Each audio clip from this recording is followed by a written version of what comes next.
Hello everyone, welcome to text book banking YouTube channel. आज का ये एक स्पेशल वीडियो होने वाला है specially for all the working professionals and those who are aspiring to become SBI PO officers and इस साल 2024 की एसबीआई पीओ एग्जाम के लिए अगर आप प्लानिंग कर रहे हैं, अटेम्प्ट करने के लिए प्लानिंग कर रहे हैं, तो ये वीडियो आप सबके लिए है।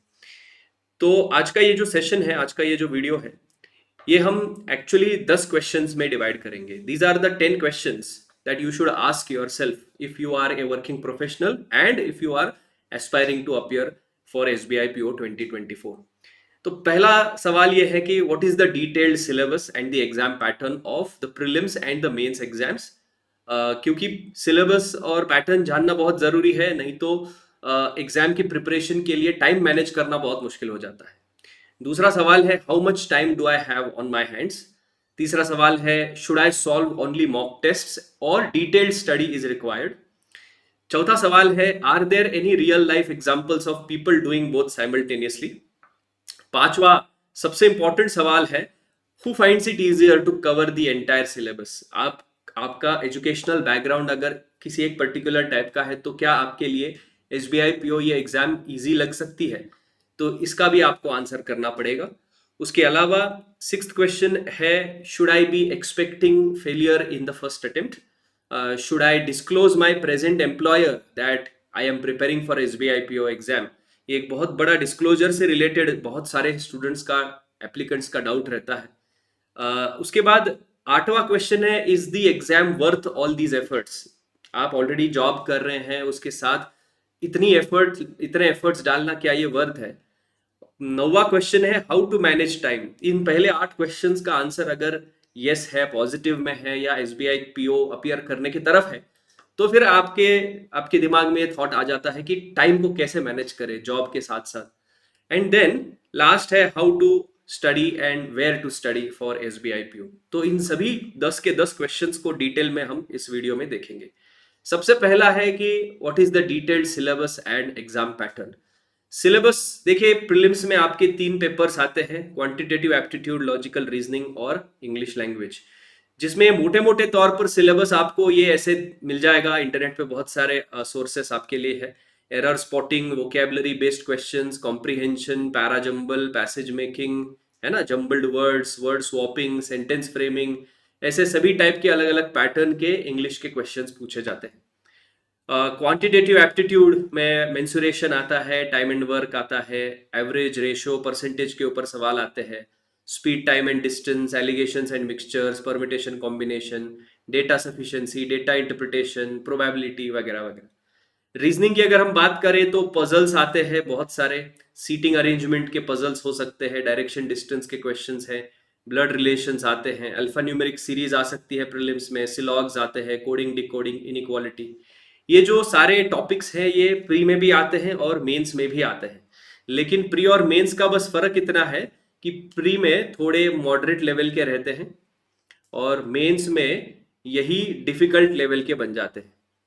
यही सारे टॉपिक्स थोड़े हाई लेवल के बन जाते हैं, थोड़े लेंदी बन जाते हैं, है ना, वो बहुत चैलेंजिंग से बन जाते हैं। तो और इन 3 टॉपिक्स के अलावा मेंस में आपका एक और टॉपिक ऐड हो जाता है, वो है बैंकिंग अवेयरनेस और जनरल अवेयरनेस। तो उसमें बैंकिंग एंड फाइनेंशियल अवेयरनेस के बारे में, monetary policies, economic terminologies, current affairs, 6 से 8 महीने का करंट अफेयर्स पूछा जाता है, financial and economic news, static GK के ऊपर भी सवाल आते हैं, गवर्नमेंट की स्कीम्स अलग अलग क्या क्या है, banking terminologies, different types of rate, different types of processes, ये सारी चीजें आपके मेंस के अंदर आ जाती है। रही बात पैटर्न की, तो देखिए प्रीलिम्स आपका 3 सब्जेक्ट्स में डिवाइड किया जाता है, 100 मार्क्स का पेपर होता है ना। सेक्शनल टाइमिंग है 20 मिनट्स फॉर ईच सेक्शन। इसमें 30 questions English, 35 questions maths and 35 questions logical reasoning, सबको पता है। और फेज 2 में यानी कि मेंस एग्जाम में इंग्लिश जो है वो आपका 35 क्वेश्चंस आते हैं 40 मार्क्स के लिए। मतलब कुछ क्वेश्चंस 1.5 मार्क के लिए भी पूछे जाते हैं, कुछ क्वेश्चंस 2 मार्क के लिए पूछे जा सकते हैं। उसके अलावा general awareness and banking awareness के 50 क्वेश्चंस होते हैं 60 मार्क्स के लिए। ये एक बहुत ही बढ़िया स्कोरिंग सब्जेक्ट होता है आपके मेंस में।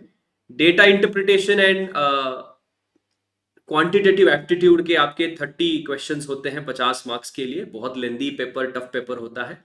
And reasoning and computer aptitude के 40 क्वेश्चंस होते हैं 50 मार्क्स के लिए। ये ड्यूरेशन है, सेक्शनल ड्यूरेशन टोटल 3 घंटे का आपका मेंस का पेपर होता है, ऑब्जेक्टिव टाइप वाला। ये खत्म होने के बाद 200 मार्क्स का पेपर खत्म होने के बाद आपका 50 मार्क्स का डिस्क्रिप्टिव राइटिंग होता है, जिसमें एक लेटर और एक ऐसे आपको लिखना होता है, टाइप करना होता है कंप्यूटर पे।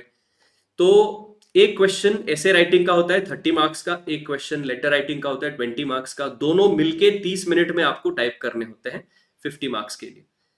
हर एक ऐसे के लिए और लेटर के लिए 3-3 टॉपिक्स दिए जाएंगे, 3 में से कोई एक टॉपिक के ऊपर आपको ऐसे या लेटर लिखना होता है। तो ऐसे टोटल ग्रैंड टोटल 250 मार्क्स का आपका मेंस एग्जाम होता है। फिर उसके बाद आपकी साइकोमेट्रिक एनालिसिस और ग्रुप डिस्कशंस और इंटरव्यू राउंड वगैरह सारी चीजें फेज 3 में हो जाती है। तो ये जनरल पैटर्न रहता है एग्जाम का। नाउ सबसे बड़ा सवाल आता है, how much time do I have. Generally अभी आप देखें, एसबीआई पीओ का नोटिफिकेशन तो अभी तक आया नहीं है, लेकिन टेंटेटिवली इस महीने के एंड तक आ जाना चाहिए, सितंबर लास्ट वीक या फिर अक्टूबर फर्स्ट सेकेंड वीक तक नोटिफिकेशन आ जाना चाहिए। तो उसके हिसाब से जनरली जो एग्जाम होती है वो नवंबर एंड और दिसंबर के बीच में आपकी एग्जाम होगी। बहुत चांसेस है कि दिसंबर में चली जाएगी exam, second third week of December में प्रीलिम्स एग्जाम आपकी होने की संभावना है।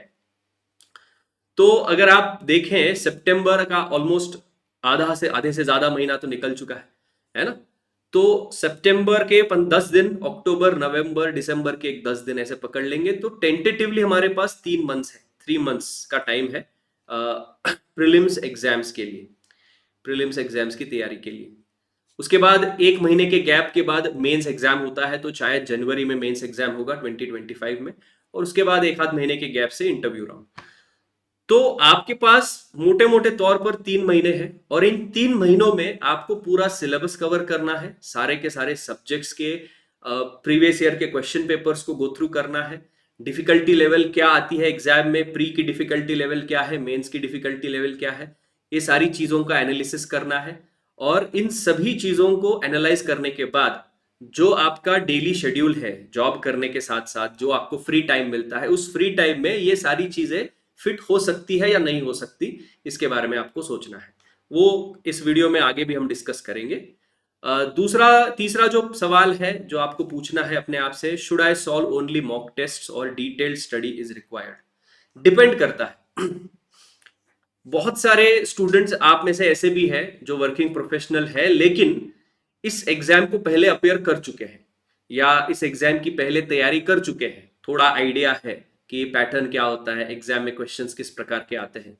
तो अगर आप उनमें से हैं तो आप सिर्फ मॉक टेस्ट सॉल्व करके, प्रैक्टिस करके अच्छा स्कोर ला सकते हैं, प्री क्लियर कर सकते हैं, मेंस भी क्लियर करने की संभावना है। लेकिन मेंस के लिए मैं कहूंगा specially banking awareness and quantitative aptitude, ये जो 2 पेपर्स है, लॉजिकल रीजनिंग भी, उसके लिए थोड़ी आपको प्रैक्टिस लगेगी, लेक्चर्स अलग से देखने पड़ेंगे, क्योंकि मेंस का लेवल थोड़ा हाई आता है, उसके लिए प्रैक्टिस बहुत जरूरी है ना। एंड डिटेल्ड स्टडी उन स्टूडेंट्स के लिए, उन कैंडिडेट्स के लिए जिनका पूरा सिलेबस जो है एक प्रकार से हेजी है उनके माइंड में, और सिलेबस के बारे में थोड़ी जानकारी कम है, तो डेफिनेटली डिटेल्ड स्टडी रिक्वायर्ड है। 3 महीने रिगरसली आप अगर सिलेबस को फॉलो करेंगे तो आराम से आपका पूरा जो है वो सिलेबस कवर हो जाएगा। तो ये डिपेंड करता है, आपके प्रिपरेशन लेवल के ऊपर डिपेंड करता है, in spite of the fact that you are working professional, है ना। चौथा पॉइंट जो है वो है, are there any real life examples of people doing both simultaneously. Job करते करते बैंक एग्जाम्स की तैयारी करके क्लियर करने वाले एग्जांपल्स है क्या? तो मैं कहूंगा डेफिनेटली है। मेरे खुद के स्टूडेंट्स 4 से 5 स्टूडेंट्स हैं जो जॉब करते करते बैंक क्लर्क, बैंक पीओ, यहाँ तक कि सेबी वाले एग्जाम्स भी क्लियर कर चुके हैं, रेगुलेटरी बॉडीज के एग्जाम्स। लेकिन एक अलग लेवल का डेडिकेशन होना चाहिए, क्योंकि क्या होता है, अगर आपका जॉब दिन में लेट से 9 से 10 घंटे का है, तो बाकी बचे हुए टाइम में आप अपने टाइम को किस प्रकार से मैनेज करते हैं, सुबह कितने जल्दी उठते हैं, रात में कितने देर तक जाग सकते हैं, और जब भी टाइम मिले, जैसे भी टाइम मिले, आप कैसे स्टडीज के तरफ अपना प्लान जो है वो डेडिकेट कर सकते हैं। सोशल मीडिया, डिस्ट्रैक्शंस, किसी भी प्रकार का एक्टिविटी जो आपके लिए काउंटर प्रोडक्टिव है, नॉन प्रोडक्टिव है, उन उन एक्टिविटीज से कितना आप दूर अपने आप को रख सकते हैं, ये सारी चीजें जो है वो डिपेंड करती है, सारे फैक्टर्स उसके ऊपर डिपेंड करते हैं। तो there are examples of people clearing exams by working simultaneously.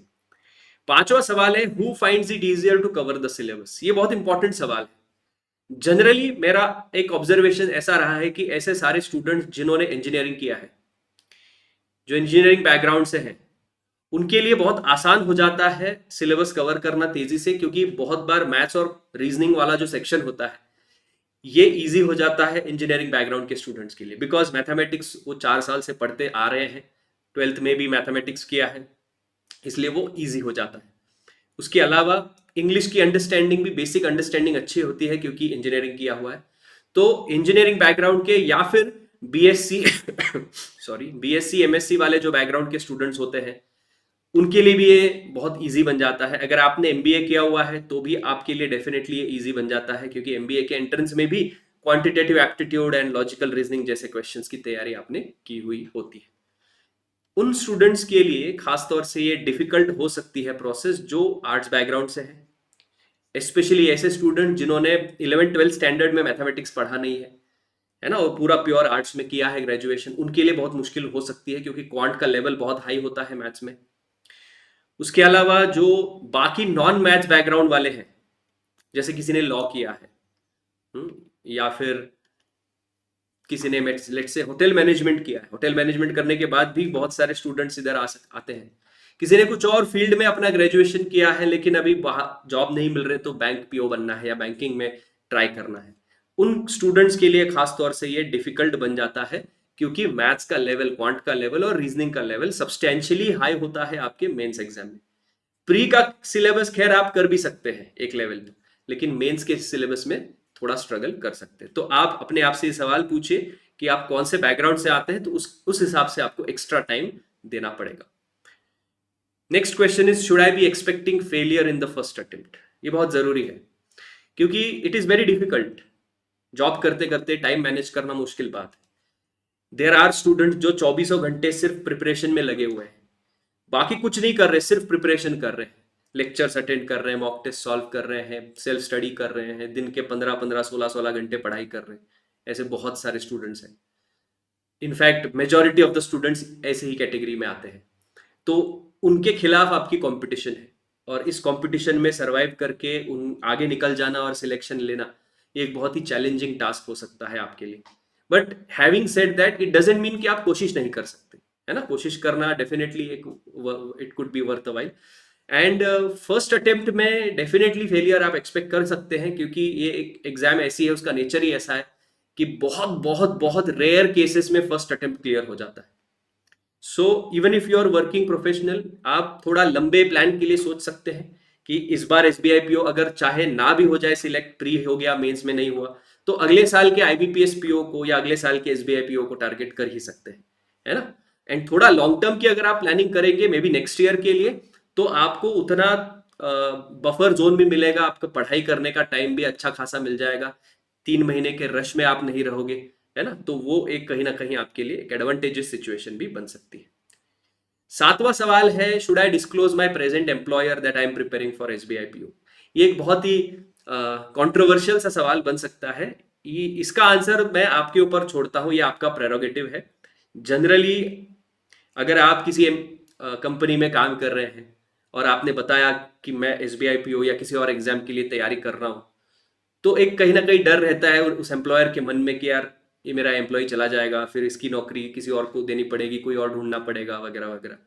तो बहुत बार वो डिस्करेज करते हैं आपको, ओवरबर्डन कर देते हैं काम देख के, है ना।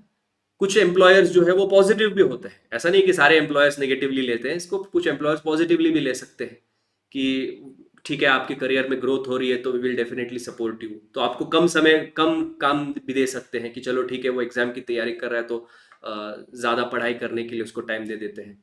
तो ये डिपेंड करता है, पर्सन टू पर्सन वेरी करता है, इंस्टीट्यूशन टू इंस्टीट्यूशन वेरी करता है ना। तो आप एक अच्छे जज बन सकते हैं, आपके एम्प्लॉयर, आपके बॉस, आपकी जो ऑर्गेनाइजेशन है वहां पर किस प्रकार का माहौल है, कैसे टाइप के लोग हैं, तो आप ये डिस्क्लोज करना नहीं करना ये आपका प्रेरोगेटिव बनता है।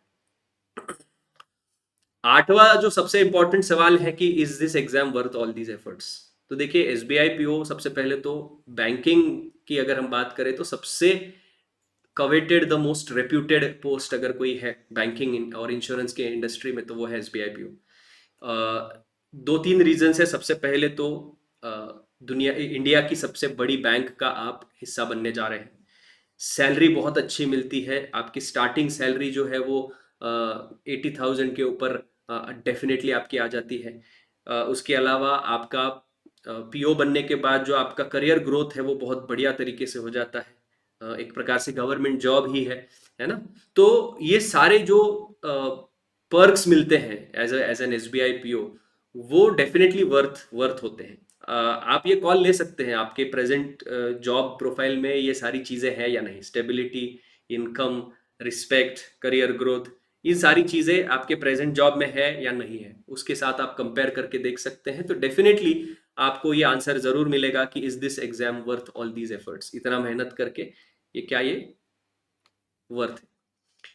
नाइन्थ जो क्वेश्चन है वो है how to manage my time. इसके बारे में बहुत सारे लोगों को ये सवाल होता है कि मैं टाइम कैसे मैनेज करूं। तो देखिए दो चीजें हैं। एक तो you have to utilise your weekends. आपके वीकेंड्स जो है ना, जनरली वर्किंग प्रोफेशनल्स ऐसे सैटरडे और संडे ऑफ उनको मिलती है। कुछ लोगों को सैटरडे भी वर्किंग होता है, संडे सिर्फ ऑफ मिलता है। तो जो भी सिचुएशन है, वीकेंड्स का सबसे ज्यादा फायदा उठाना है। Utilise the weekends to the maximum. जितना हो सके उतनी पढ़ाई कवर करनी है वीकेंड्स में। और वीकडेज की अगर हम बात करें तो थोड़ा सा आपके डेली शेड्यूल में चेंजेस आपको करने पड़ेंगे। कुछ लोग अर्ली राइजर्स होते हैं, कुछ लोग लेट नाइट जागने वाले होते हैं। जो लोग अर्ली राइजर्स हैं, सुबह जल्दी अगर आप उठ सकते हैं, फ्रेश होके उठ सकते हैं, तो मैं कहूंगा उससे बेस्ट चीज और कुछ नहीं हो सकती। अगर आप लेट से 6 बजे उठ रहे हो तो ट्राई करो आप 4 बजे उठने की कोशिश करिए। और सुबह के 2 घंटे एक्स्ट्रा जो आपको मिलेंगे 4 बजे से लेके 6 बजे तक के, तो उन 2 घंटों में आप अपना पढ़ाई कर सकते हैं। उसके अलावा आपको ऑफिस जाते समय अगर कम्यूटिंग का टाइम है, घर से ऑफिस तक, ऑफिस से घर तक, अगर बस में, ट्रेन में या व्हीकल में किसी ट्रैवल कर रहे हो, तो उस टाइम पर भी आप ईयरफोन्स लगा के यूट्यूब के वीडियोस देखना या जनरल बैंकिंग अवेयरनेस के सेशंस को अटेंड करना, ऐसे लेक्चर्स अटेंड करना जिसमें आपको लिखने की जरूरत नहीं पड़ रही है, कुछ सॉल्व करने की जरूरत नहीं पड़ रही है, सिर्फ सुन के काम हो जाएगा। तो ऐसे सारी चीजें आप कम्यूट के दौरान पढ़ सकते हैं। उसके अलावा जब आप लंच कर रहे होते हैं तो लंच के टाइम भी आप कोई ना कोई चीज रिवाइज करना, कोई कॉन्सेप्ट रिवाइज करना, उसके बारे में सोच सकते हैं। टाइम आपको थोड़ा सा ना बनाना पड़ता है। You will have to make time कि कहां पर ऐसे 10 मिनट है, 15 मिनट है, आधा घंटा है, 1 घंटा है, जहां पर मैं इस टाइम को यूटिलाइज करके मेरे पढ़ाई के बारे में सोच सकता हूँ। वापस जब घर आते हो शाम को तो कितनी एनर्जी लेवल आपकी रहती है उसके बारे में, उसके ऊपर भी आपको ऑब्जर्वेशन करना पड़ेगा कि आप और 2-3 घंटे एक्स्ट्रा दे के पढ़ाई कर सकते हैं क्या। नहीं तो बहुत बार पूरे दिन भर काम करने के बाद थकावट आना, ये तो बहुत ही नॉर्मल सी बात है। और अर्बन सिटीज में अगर आप रहते हैं तो डेफिनेटली पोल्यूशन और ट्रैफिक और ये सारी चीजों के वजह से बॉडी के ऊपर वो टोल आ जाता है और जनरली हम थक जाते हैं, तो फिर एनर्जी नहीं बच पाती। लेकिन उसके लिए भी आप थोड़ा अपने आप को पुश कर सकते हो, क्योंकि ये पुश जो है वो सिर्फ 1 या 2 महीने, 3 महीने, ज्यादा से ज्यादा 4 महीने के लिए करना है ना। तो वो पुश आप अपने आप को कर सकते हैं। रात को थोड़ा, अगर आप लेट से 11 बजे सो रहे हैं तो 12-1 बजे तक उसको एक्सटेंड करना है ना। तो ऐसे करके आप दिन भर में अगर 3 से 4 घंटे भी निकाल पाते हैं, 3 to 4 hours other than your office timings, तो डेफिनेटली आप सिलेबस तो एटलीस्ट कवर कर सकते हैं। प्लस बाकी आपका बैकग्राउंड, आपका एजुकेशनल क्वालिफिकेशन, आपका previous level of understanding of these subjects, ये और सारी चीजें एड ऑन की तरह आ जाती है और वो आपको हेल्प कर सकती है। And lastly, how and where to study for SBI PO. तो जैसे मैंने कहा कि एक तो प्लानिंग जरूरी है, प्लानिंग के साथ साथ मॉक टेस्ट की प्रैक्टिस जरूरी है। मॉक टेस्ट के साथ साथ डिटेल्ड लेक्चर्स भी आपके लिए बहुत इंपॉर्टेंट रहेंगे। और यहां पर टेक्स्ट बुक सुपर कोचिंग आपकी मदद के लिए आ जाता है। जंग ए सिलेक्शन सेल भी चल रही है टेक्स्ट बुक सुपर कोचिंग के ऊपर। ये मेरा कूपन कोड आप लोग नोट डाउन कर लीजिए, KAUSTUBH कौस्तुभ, ये मेरा कूपन कोड है। इसे आप यूज करके मैक्सिमम डिस्काउंट ले सकते हैं।